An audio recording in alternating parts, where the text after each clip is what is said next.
और अब नजर डालते हैं इस वक्त की हेडलाइंस पर, जो हैं आपको बता दें कि पहाड़ों पर लगातार हो रही बारिश की वजह से नदी अपने उफान पर है। ऐसे में राप्ते पर चल रहे तेज पानी के बहाव में पिकअप वाहन पानी में बुरी तरह से बह गया। ड्राइवर की डूबने से मौके पर ही मौत हो गई। हालांकि पुलिस ने जान जोखिम में डालकर घंटों चले रेस्क्यू के बाद ड्राइवर की लाश जो है वो बरामद की। पुलिस ने शव को पोस्टमार्टम के लिए भेज दिया है। भारी बारिश से प्रदेश की नदियां उफनाई हुई है। बिजनौर में रपटे पर ड्राइवर समेत पानी में पिकअप समा गई थी। देखिए, ड्राइवर की जो डेड बॉडी है उसको लेके जाया जा रहा था। तस्वीरें देखकर अंदाजा लगाइए किस तरह से लोगों की जिंदगी मुश्किलों में है। भैया आप यहीं रहते हैं? तो तस्वीरें आपको हम दिखा रहे हैं। यूपी में बाढ़ और बारिश से हाहाकार मचा हुआ है। कई जिलों में बाढ़ की वजह से मुश्किल हालात हैं। हम आपको 5 तस्वीरें दिखा रहे हैं। वाराणसी, बहराइच, लखीमपुर खीरी, कासगंज, हापुड़। जिंदगी जो है बहुत मुश्किल हो गई है। इन जिलों में पानी लोगों के लिए मुसीबत बना हुआ है और 1, 2, 3 दिन से नहीं, 15 दिन से ज्यादा हो गए हैं। कई जगहों पर तो 20 दिन से ज्यादा हो गए हैं। यही हालात बने हुए हैं। खाने के लिए लोग मोहताज हो गए हैं, क्योंकि आप देखिए बाजार जा नहीं सकते। जो घर में राशन है वो भीग गया, खराब हो गया। और सरकारी मदद हमें कहें कि हर जरूरतमंद तक पहुंच रही है, ऐसा भी नहीं है। कई जगहों पर जरूरी जो मदद है वो नहीं पहुंच पा रही है। ऐसी खबरें आ रही हैं, ऐसे आरोप भी लग रहे हैं। तो तस्वीरें आपने देखी। भारी बारिश की वजह से माता टीला डैम से 1 लाख क्यूसेक पानी छोड़ा गया, जिससे झांसी के सुखवा दुखवा डैम में जलस्तर बढ़ गया और 18 गांव बाढ़ के खतरे को देखते हुए अलर्ट किए गए।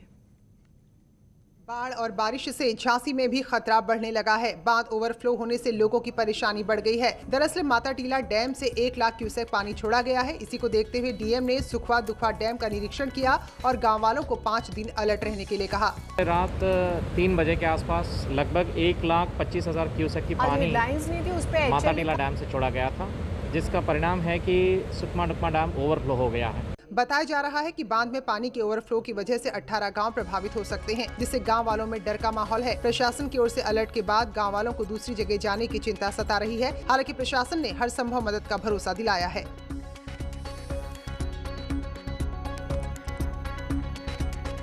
उधर यूपी के लखीमपुर में बाढ़ से हालात बेहद खराब हैं। कई गांव में बाढ़ का पानी घुस चुका है।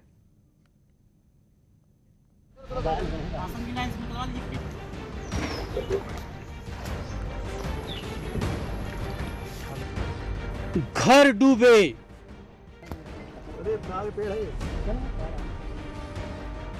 सामान डूबे, गांव में चलने लगी नाव, डूबा डूबा सा लखीमपुर।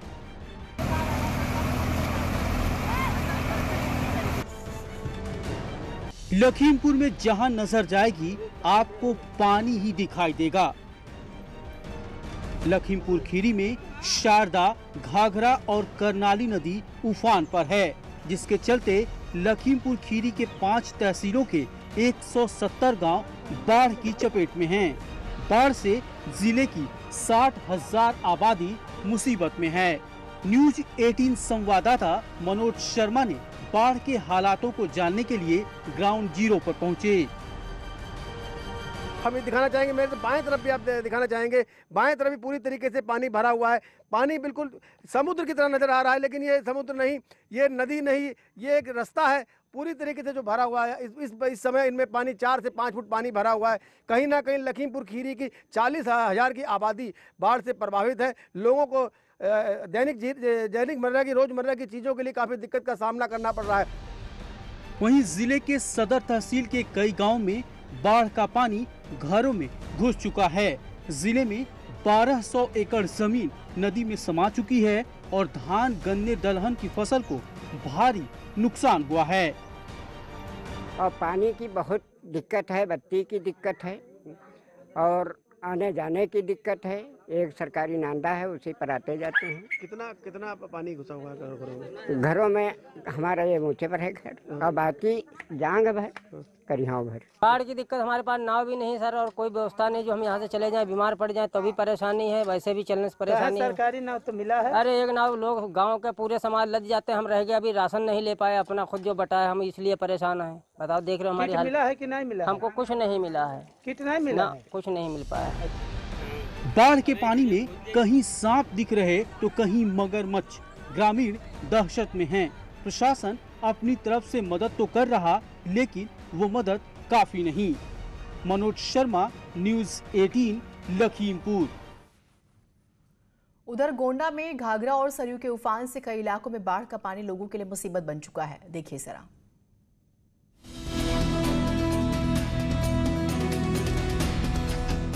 गोंडा में घाघरा और सरयू नदी उफान पर हैं। घाघरा नदी एल्गिन ब्रिज पर खतरे के निशान से 75 सेंटीमीटर ऊपर बह रही है। नदियों में उफान से तटबंधों में कटान है। लोगों के घरों में पानी घुस आया है। लोगों को खाने और दूसरी चीजों की दिक्कत हो रही है। वहीं मवेशी के लिए भी बाढ़ मुसीबत बनकर आई है। डरे सहमे लोग अब गांव से पलायन करने को मजबूर हैं। वहां पर हमारे सारे राहत के कार्य किए जा रहे हैं। राजस्व की और बाढ़ की पूरी टीम वहां पर तैनात है। लगातार पेट्रोलिंग हो रही है। मेडिकल की टीम वहां पर लगी हुई है। राशन किटों का वितरण कराया जा रहा है। पशुओं के चारों की व्यवस्था कराई जा रही है। क्लोरीन की गोलियां बांटी गई हैं। हमारी पूरी तैयारी है। हम किसी भी स्थिति से निपटने के लिए तत्पर हैं। प्रशासन के दावे तो आपने सुन लिए, लेकिन जमीनी हकीकत इससे अलग है। जरूरत है ईमानदारी से लोगों तक मदद पहुँचे, जिससे उनको राहत मिल सके। गोंडा से न्यूज़ 18 के लिए देवमणि त्रिपाठी की रिपोर्ट। हमारे साथ हमारे दो सहयोगी जुड़े हुए हैं, उनसे बात करते हैं। उमाशंकर भट्ट हमारे साथ देवरिया से जुड़ रहे हैं, अनिरुद्ध शुक्ला हमारे साथ बाराबंकी से। उमाशंकर, अभी की जो स्थिति है उससे हमें जरा रूबरू कराइएगा। क्या हालात है वहां पर? कितनी बड़ी आबादी प्रभावित हुए हैं? कितने गांव प्रभावित हुए हैं?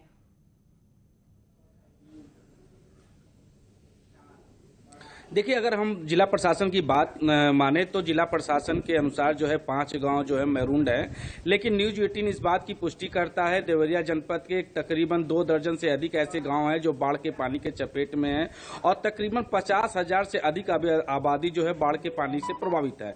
अगर हम बात करें राशन किट की तो अब तक जो है 546 राशन किट जो है बाढ़ प्रभावित लोगों को दिया जा चुका है और कई मीट्रिक टन जो है मिट्टी का तेल जो दिया जा चुका है।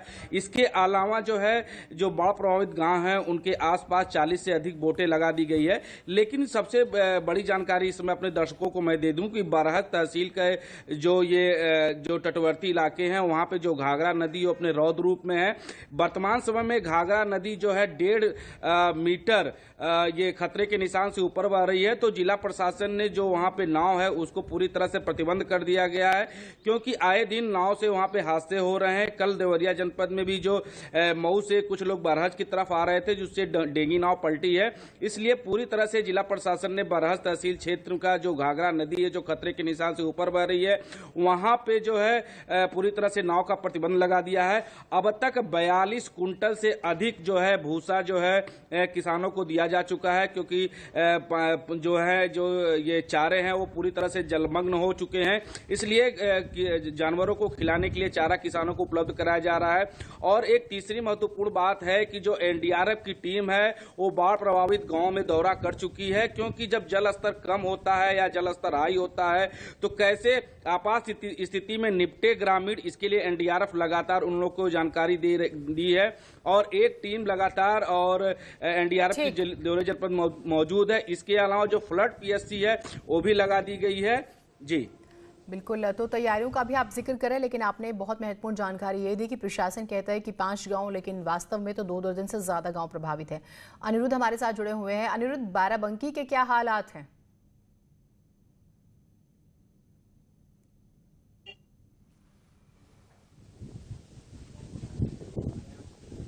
शायद आवाज नहीं पहुंच रही है, बात करने की हम कोशिश करेंगे। उमाशंकर, अब जो समस्या हम ये देख रहे हैं कि 1-2 दिन की तो ये बात है नहीं और ये हर साल की भी हकीकत है।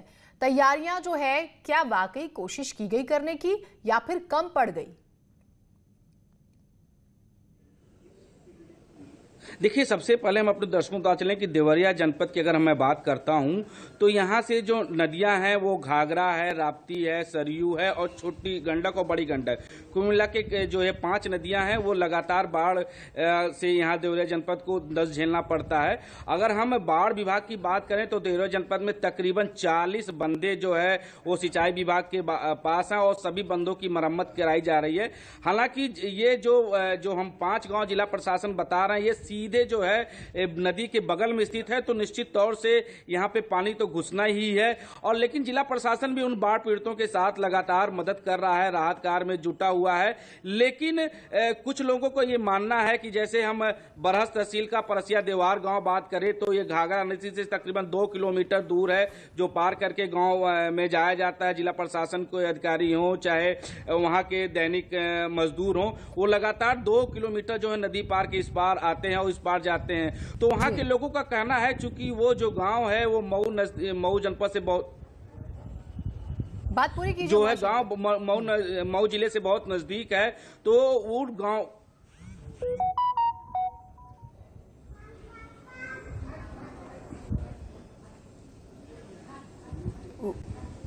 उमाशंकर आप बात पूरी कीजिएगा, आप जैसे जानकारी दे रहे हैं बताइए। जी, तो मैं आपको बताते चलूं जो बरहस तहसील का परसिया गांव है वो जो 2 किलोमीटर दूर घाघरा नदी को पार करके जाते हैं, चाहे वो जिला प्रशासन के अफसर हों चाहे वहां के ग्रामीण हो, उन लोगों का साफ तौर से कहना है चूंकि वो गांव जो है वो मऊ जनपद से नजदीक है और गांव वालों ने इस बात की मांग की है कि ये जो गांव है परसिया देवार वो मऊ जनपद में जोड़ दिया जाए। लेकिन हालांकि ये पूरा मुद्दा जो है शासन का है, लेकिन एक अलग विषय हो जाता है। लेकिन एक चीज जो है उमाशंकर बताइएगा, एक चीज और बताइएगा, कोई जानी नुकसान हुआ है क्या? और अब मदद की जो बात हो रही है, खाने पीने की दिक्कतों से लेकर बाकी जो बुनियादी जरूरतें होती हैं, लोगों को अभी भी दिक्कतें हो रही हैं?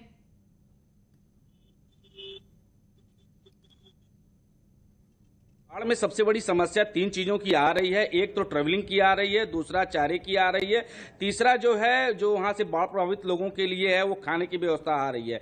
लेकिन जिला प्रशासन जो है इस पूरे काम में अगर देखा जाए तो मुश्तरी से जुटा हुआ है। हालांकि जो बरहस तहसील में वहां पे नदी जो है 1.5 मीटर जो है खतरे के निशान से ऊपर बह रही है, तो नाव को प्रतिबंधित कर दिया गया है। हालांकि जिला प्रशासन किसी तरह रिस्क लेके गाँव में जो है राशन किट पहुंचा रहा है, मिट्टी का तेल पहुंचा रही है और जो बाढ़ प्रभावित गांव है उनकी लाइट भी सप्लाई बंद की गई है, क्योंकि बाढ़ के पानी से देखा जाता है कि लगातार करंट आने की वजह से एक बच्चे की भी जान गई है एक जगह पर। ठीक है, मैं आपके पास आती हूँ। अनिरुद्ध हमारे साथ जुड़ गए हैं।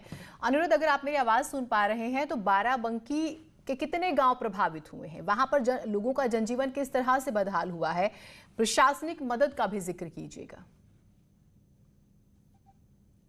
देखिए जीनत, अभी तक की बात करें तो 3 तहसीलें जो हैं इससे प्रभावित हैं और लगभग ये कह सकते हैं कि 80 से ज्यादा गांव जो हैं वो इसकी जद में आए हैं और 45 ऐसे गांव हैं जहां के लोग और वहां की खेती दोनों ही प्रभावित हुई है और तकरीबन 50,000 से ज्यादा लोग जो हैं वो इससे प्रभावित हर साल होते हैं। इस साल का भी यही तकरीबन आंकड़ा है। अब जो सबसे बड़ी समस्या जो आ रही है जिला प्रशासन की तरफ से, हालांकि ये कह सकते हैं कि उनकी तरफ से सारे जो खाने के इंतजामात है वो पूरे किए गए हैं, पर सबसे बड़ा जो प्रॉब्लम आ रहा है उनके सामने वो ये है क्योंकि बंधे के इस तरफ एक तरफ घाघरा का पानी जो है, घाघरा से लोग इफेक्टेड है, उनसे परेशान हो रहे हैं, वहीं दूसरी तरफ जो बरसात का पानी है उससे सबसे ज्यादा लोग परेशान हैं। तो दोनों ही तरफ कह सकते हैं कि दोनों ही तरफ के लोग जो लोग रहते हैं बंधे के, चाहे दूसरे एक तरफ की बात करें जहाँ घाघरा है और वहीं दूसरी तरफ जहाँ लोग रह रहे हैं, वहां दोनों ही तरफ लोग इस पानी से परेशान है। पीने की पानी की सबसे ज्यादा दिक्कत है, जिसकी वजह से लोग जो हैं वो इस समस्या से दो चार हो रहे हैं। और इसके साथ ही साथ जो पशु हैं, जो गांव में जो पशु ग्रामीणों द्वारा पाले गए हैं, उनके चारे की भी समस्या है। तो कहा जा सकता है कि ये एक बड़ी समस्या है जिनसे जो लोग हैं वो प्रभावित हैं। बहुत ही शुक्रिया आप दोनों का। तो न सिर्फ आम इंसान, बड़ी आबादी प्रभावित हो रही है, बल्कि मवेशी भी उसी तरह से बदहाल हैं। पानी रोजाना बढ़ता जा रहा है जल स्तर। मौसम भी कुछ इसी तरह का मिजाज लिए हुए है। दिक्कतें फिलहाल तो बरकरार है लोगों के लिए। एक बड़ी खबर देहरादून से आ रही है। मलबा आने की वजह से कई सड़कें बंद हो गई हैं। पूरे उत्तराखंड की जब हम बात करते हैं तो 270 सड़कें बंद हो चुकी हैं। 13 राज्य हाईवे मलबा आने की वजह से बंद है। 5 नेशनल हाईवे पत्थर बोल्डर गिरने की वजह से बंद है। प्रदेश की 270 सड़कें बारिश और मलबे की वजह से बंद है। देखिए आंकड़ा कितना बड़ा है। अगर हम सड़कों की बात करें तो 270, हम नेशनल हाईवे की बात करें तो 5 स्टेट हाईवे जो है वो 13 और प्रदेश में सड़कों का हम जिक्र कर ही रहे हैं 270 सड़कें बंद हैं। अब आप ये देखिए कि एक गली बंद होने से हजारों लोग प्रभावित हो जाते हैं।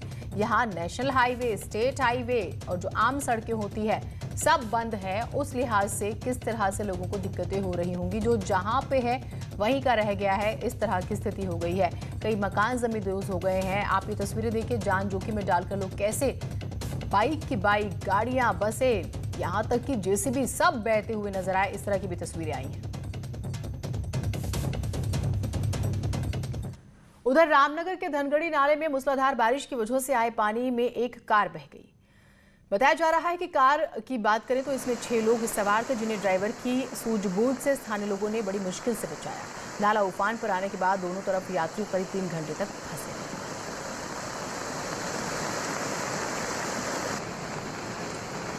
रामनगर के धनगढ़ी और सुंदरखाल में हुई बारिश से आफत मची हुई है। आप यहाँ पर देख सकते हैं कि काफ़ी लोग यहाँ पर जमा है। यहाँ पर नेशनल हाईवे 309 पूरी तरह से बाधित है।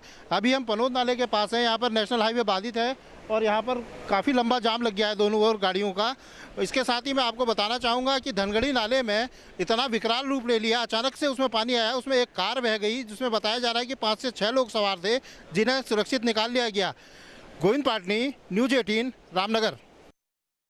रामनगर के पनोद नाले में एक बाइक बह गई, जिसमें सवार बाइक की अगर हम बाइक सवार की बात करें, वहां मौजूद लोगों ने किसी तरह से उसे बचाया। उस बाइक सवार ने तेज पानी में बाइक डाल दी थी, चलाने की कोशिश की। देखिए तस्वीरें आपको दिखा रहे, लेकिन पानी की रफ्तार के आगे बाइक और बाइक सवार की एक नहीं चली और ये बहने लगी। वो तो लोगों की समझदारी थी कि उन्होंने बचाया हिम्मत करके, लेकिन कई बार लोग भी बहुत बड़ी गलती करते हैं और जो समझते नहीं हैं। और यहाँ पर लोग कह रहे थे ना करें, लेकिन वो बाइक लेकर जो है पहुंच जाता है। कई बार ऐसे लापरवाही के भी मामले सामने आए। देखिए बाइक जबरदस्ती रोकने की कोशिश करता है लेकिन नहीं रोक पाता। उत्तरकाशी में यमुनोत्री हाईवे कुथनोर से सियान चट्टी के बीच 3 जगहों पर बंद है। लगातार हो रही बारिश की वजह से हाईवे खोलने में दिक्कतें हो रही है। मूसलाधार बारिश की वजह से सिलाई बैंड के पास 30 मीटर सड़क की बात करें तो गायब हो गई है। ट्रैफिक को डाइवर्ट किया गया। और कुथनोर और पालीगाड़ की बात करें तो पहाड़ी से लगातार मलबा भी आ रहा है।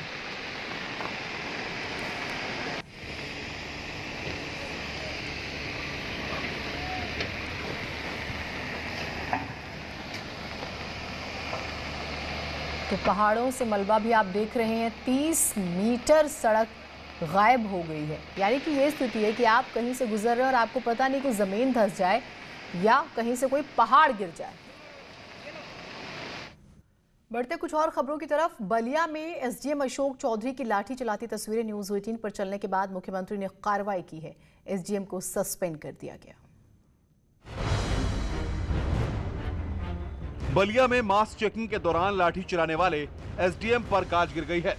लाठी चलाने और लोगों को तहसील परिसर में पीटने के मामले में योगी सरकार ने एसडीएम अशोक चौधरी को निलंबित कर दिया है। बताया जा रहा है कि बलिया के एसडीएम अशोक चौधरी द्वारा की गई लाठीबाजी से मुख्यमंत्री योगी आदित्यनाथ काफी खफा थे और मुख्यमंत्री ने पिटाई के वीडियो का संज्ञान लेते हुए तत्काल निलंबित कर राजस्व परिषद से अटैच कर दिया। मैंने कह दिया कि देख करके इस पर कार्रवाई करेंगे और ये आइंदा से ऐसा न हो, ये दरअसल गुरुवार को बेलथरा रोड पर एसडीएम अशोक चौधरी चेकिंग करने के लिए गए हुए थे।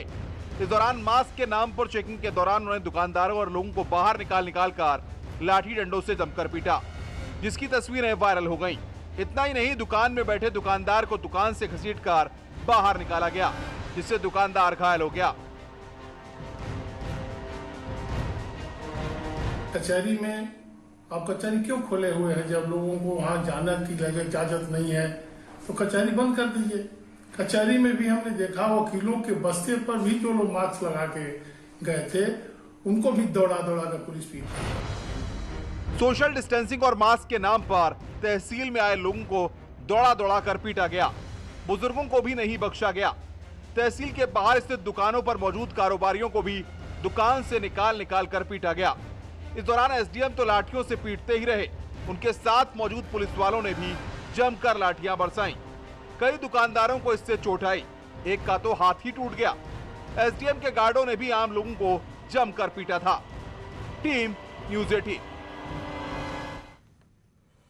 चलिए इसी के साथ इस बुलेटिन में इतना ही। नमस्कार।